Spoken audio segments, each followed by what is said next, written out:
m'a dit, il y a un super club d'entrepreneurs qui ne parle pas que de levée de fonds et de BE.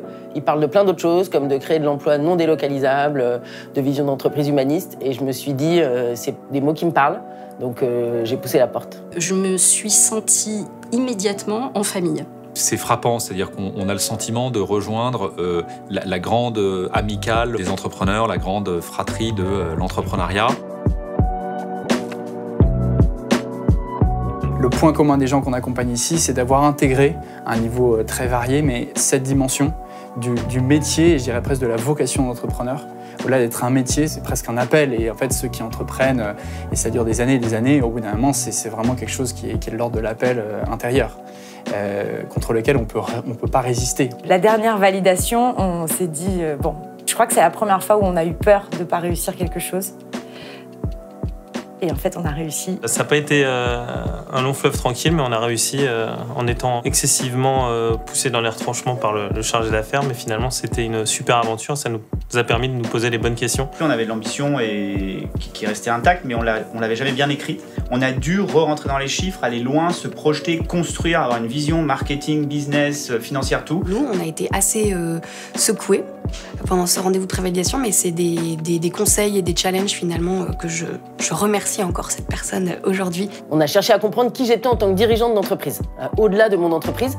On s'est senti pouvoir être vrai, dire la vérité sur ce qu'est être entrepreneur.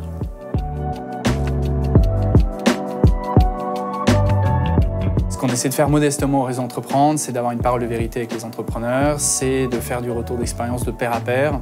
C'est pas d'avoir une parole tranchée, c'est d'avoir des avis, des intuitions. Il y a deux sujets auxquels j'attache beaucoup d'importance. C'est comment est-ce qu'on préserve la relation entre associés, puisque d'un point de vue purement statistique, c'est le premier facteur d'échec entrepreneurial. Et puis comment on préserve l'ADN de l'entreprise, du projet. On a été très marqué par Bertrand Dupré, qui était notre mentor, notre accompagnateur. Et finalement, c'est quelqu'un qui nous a beaucoup poussé dans les retranchements, toujours avec beaucoup de bienveillance, mais qui nous a toujours fait avancer, pas être dans la complaisance stérile.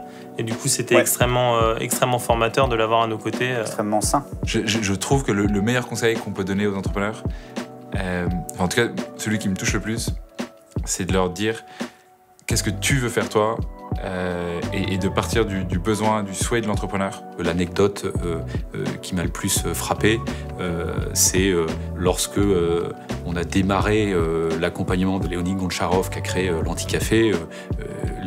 Léonide ne comprenait pas pourquoi des chefs d'entreprise pouvaient, sans aucun intérêt, sans aucune contrepartie, donner gracieusement de leur temps pour aider les autres. Les premiers échanges ont été un peu saugrenus parce qu'ils cherchaient au début la petite bête en se disant mais à un moment donné on va forcément demander quelque chose en échange.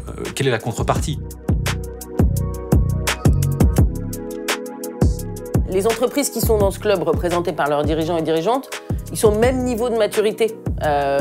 Maturité, pas forcément d'âge d'ailleurs, mais du coup on a des questions qui sont assez communes. Il y a eu des décisions hyper intéressantes de, en fait, je veux me séparer de mon associé alors que personne ne voyait ça venir, ou j'ai vendu ma boîte, je vais complètement changer de business, je vais faire un pivot complet sur ce que je fais, un truc un peu inattendu. Quand on est entrepreneur, on est dans un univers qui est assez dur parce qu'il faut prendre parfois des décisions difficiles, il y a des émotions très fortes, et ici j'ai l'impression que c'est un peu un cocon. Ce que je trouve absolument passionnant, c'est dans les clubs d'entrepreneurs, on voit des clubs qui décollent à partir du moment où un des entrepreneurs du club parle avec ses tripes, met un vrai sujet sur la table.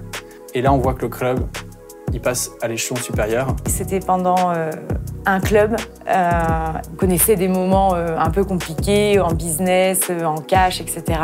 Je pense que je perdais un peu confiance en moi, et en fait, il y a mon voisin de droite qui m'écoutait, et qui d'un seul coup m'a attrapé la main fort et qui m'a dit « Mais est-ce que tu vas te rendre compte un jour de tout ce que tu fais, de tout ce que tu as fait et de où vous en êtes qu'à vous deux, quoi ».